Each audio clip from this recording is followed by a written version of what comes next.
نحمده ونصلي على رسوله الكريم أما بعد فأعوذ بالله من الشيطان الرجيم بسم الله الرحمن الرحيم رب اشرح لي صدري ويسر لي أمري واحلل عقدة من لساني يفقهوا قولي.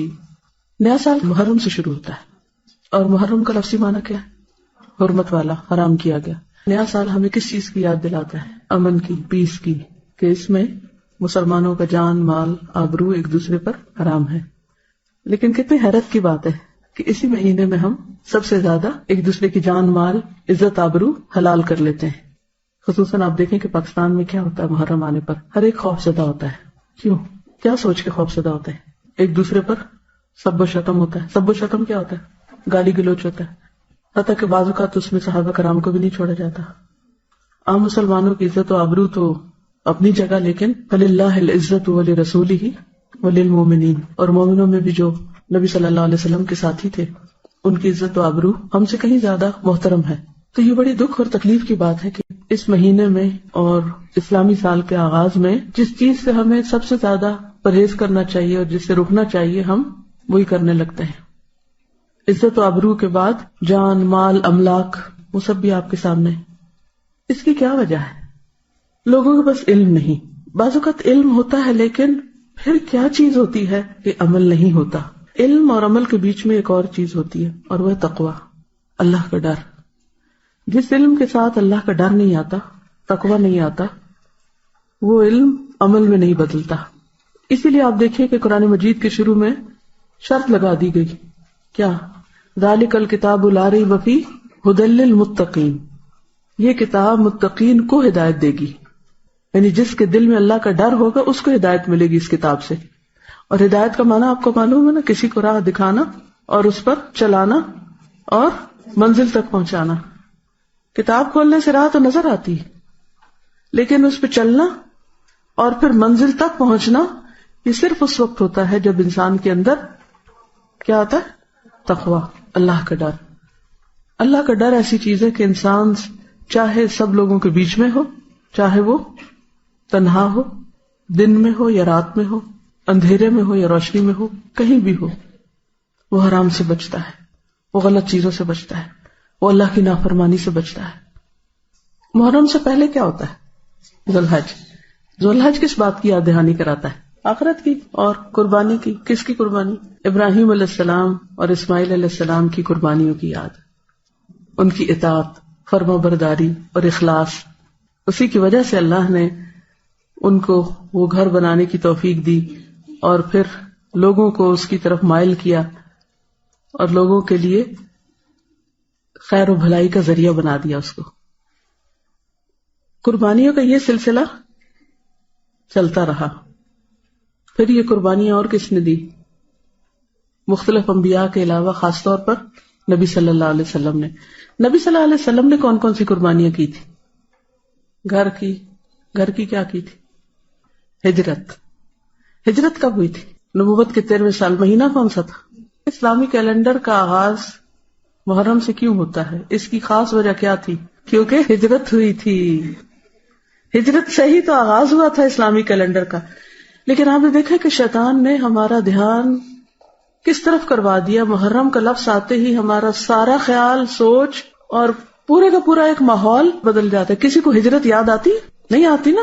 محرم کے ساتھ ہجرت کا کوئی کانسیپٹ ہی نہیں رہا. محرم کے ساتھ عزت آبرو کی حفاظت اور عزت آبرو کے خیال رکھنے کی بات ہی نہیں، سوچ ہی نہیں. کیسے شیطان نے بھلوایا ہم کو سب کچھ. اسلام کی اصل روح اور اس کا ایسنس وہ ختم ہو کے رہ گیا اور ہم کچھ اور ہی کرنے چل پڑے جس کا ذکر نہ قرآن میں نہ سنت میں. اور ہم سب اس پہ راضی اور ہم دیکھتے ہیں اپنی آنکھوں سے اور سنتے ہیں اور کوئی بھی نہیں سوچتا کہ ہم سب کیا کر رہے ہیں. بحیثیت قوم کیا کر رہے ہیں، بحیثیت فرد کیا کر رہے ہیں، بحیثیت خاندان کے کیا کر رہے ہیں. تو سوچنا چاہیے نا. اللہ نے ہم کو عقل دی ہے نا، مسلمان بنایا، عقل دی، شعور دیا. انسان اور جانور میں سب سے بڑا فرق یہ ہے کہ انسان عقل استعمال کرتا ہے، باشعور ہوتا ہے. لہذا محرم جہاں حرمت کا سبق دیتا ہے وہاں ہجرت کا سبق دیتا ہے، ہجرت کی یاد دلاتا ہے. نبی صلی اللہ علیہ وسلم نے ہجرت کیوں کی تھی؟ دین کی خاطر اپنا گھر، جان، مال، ہر چیز کی قربانی کی تھی. ہجرت قربانی ہے نا. ذوالحج میں بھی قربانی اور محرم بھی قربانی. لیکن ہم سب بڑے مقاصد اور بڑے مقام پانے کے لیے کتنی قربانیاں کرتے ہیں. کس کس چیز کی؟ ہم حضرت ابراہیم کی قربانیاں پڑھتے ہیں، ہم حضرت اسماعیل کی قربانی پڑھتے ہیں، ہم حضور صلی اللہ علیہ وسلم کی قربانیاں پڑھتے ہیں. ذرا ایک لسٹ اپنی قربانی کو بھی بنائیے. آپ نے کیا کیا قربان کیا؟ کس کس چیز کو قربان کیا؟ ہجرت صرف کسی جگہ کے چھوڑ دینے کا نام نہیں. تو ہجرت صرف ایک جگہ سے دوسری جگہ جانے کا نام نہیں، اور صرف تھوڑا سا وقت یا مال یا جان قربان کرنے کا نام نہیں، بلکہ ہجرت ہر اس چیز کو چھوڑنے کا نام ہے جو اللہ اور بندے کے درمیان دوری پیدا کرے. ٹھیک ہے نا. اب آپ خود دیکھیے وہ کون سی چیزیں ہیں جو آپ اور آپ کے رب کے بیچ میں، رب کی یاد میں، اس کے ذکر میں رکاوٹ پیدا کرتی ہیں. صبح سے آغاز کیجیے. نیند. ہم سے کب پیار ہے، نیند تمہیں پیاری ہے، کس قدر گراں تم پہ صبح کی بیداری ہے. تو نیند کو قربان کرنا، نیند کو چھوڑنا، تاکہ ہم وقت کے اندر نماز پڑھ سکیں، اور اس کی ذمہ داری خود لینا. یہ نہیں کہ ہم دوسروں پہ ڈال دیں آپ ہمیں جگا دیں. گھروں میں مائیں بیچاری ہلکان ہوتی رہتی ہیں، ایک دفعہ، دو دفعہ، تین دفعہ دروازے ناک ہو رہے ہیں، ہلا رہے ہیں، جگا رہے ہیں. کیا واقعی ابھی تک ہم بچے ہیں کہ کوئی ہم کو جگائے؟ ہمیں اپنی ذمہ داری اب خود نہیں لینی چاہیے؟ لینی چاہیے نا. خود جاگنا چاہیے نا. یا ہمارے پاس کوئی جواز ہے نہ جاگنے کا؟ نہیں ہے نا. کوئی بھی نہیں ہے. کوئی یہ نہیں کہہ سکتا میرے پاس الارم کلاک نہیں. پہلے تو لوگوں کے پاس کوئی ایسی گھڑیاں نہیں ہوتی تھی. وہ کیسے جاگتے تھے؟ ایمان کے بل پہ جاگتے تھے نا.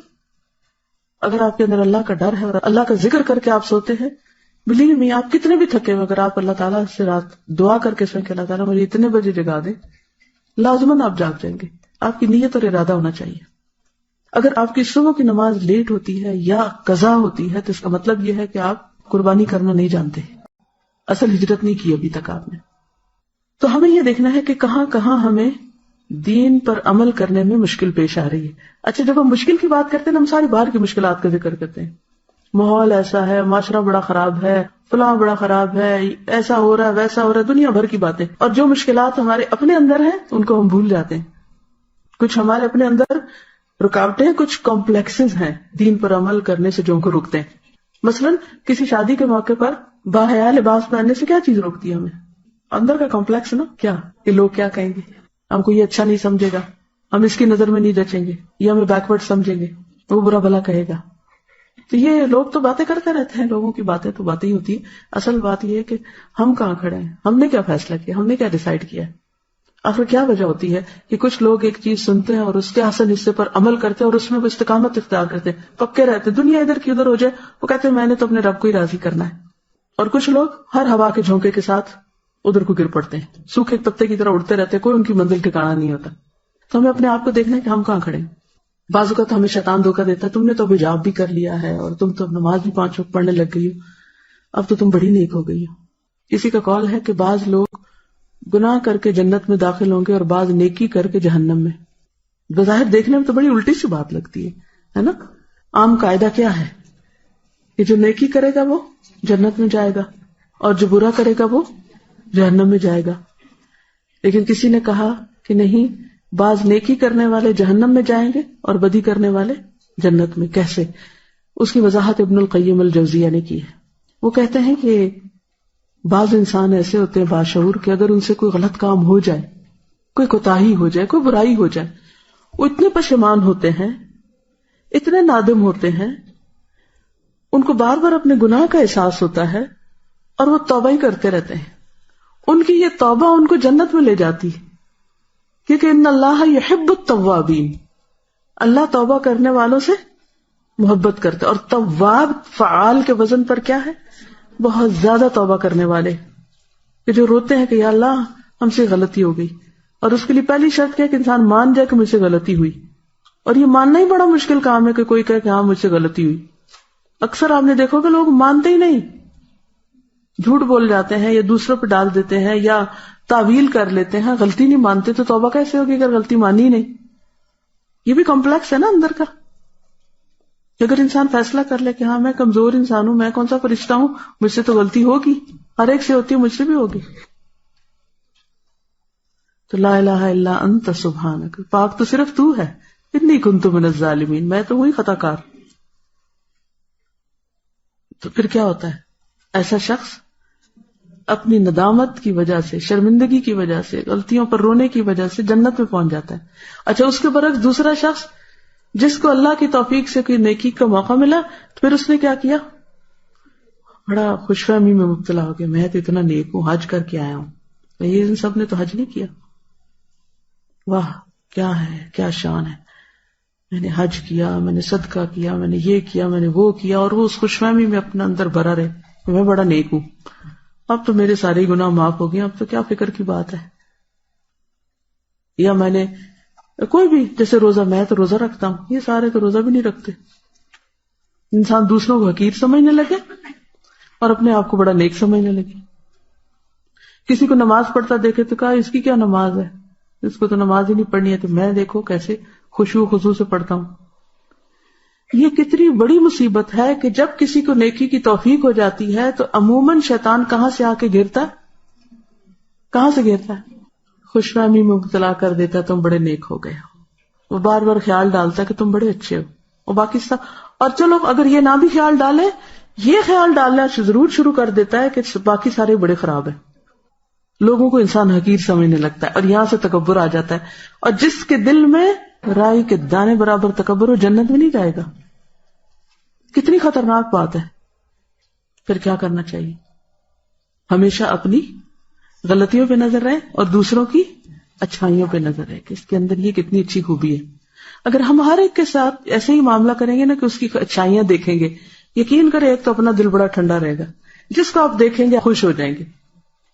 میں یہ ایک پریکٹس اکثر کرتی ہوں کہ جب کوئی بندہ مجھے نظر آتا ہے میں اس کی کوئی اچھائی یاد کرتی ہوں، تو اس کو دیکھتے ہی، اس کا نام سنتے ہی، اس کا خیال آتے ہی میرا دل خوش ہو جاتا ہے، یہ شخص بہت اچھا ہے، یہ بھی اچھا ہے، یہ بھی اچھا ہے، یہ بھی اچھا ہے. اچھا، اس سے کیا ہوتا ہے؟ میں خوش رہتی ہوں. لیکن جب شیطان یہ خیال ڈالنے لگتا ہے نا بدگمانی، یہ اس نے یہ خرابی کی ہوئی ہے اور اس نے وہ غلطی کی ہوئی ہے اور اس نے یہ کیا ہوا ہے، تو ان کو تو غریبوں کو پتہ ہی نہیں ہوگا. تو اپنے اندر ایک کیا ہوتا ہے، جلن کڑن پریشانی لگی رہتی ہے، اور انسان کبھی بھی خوش مزاج نہیں ہو سکتا. یاد رکھیے کہ جب ہم دوسروں کی اچھائیوں پہ نظر رکھتے ہیں تو پھر اس وقت ہمیں کیا ہوتا ہے، اپنی غلطیاں بہت نظر آتی ہیں. اور جب اپنی غلطیاں نظر آتی ہیں تو پھر پشیمانی اور ندامت ہوتی ہے. جو پشیمانی ندامت ہوتی ہے تو استغفار کثرت سے ہوتی ہے، خود ہی ہونے لگتی.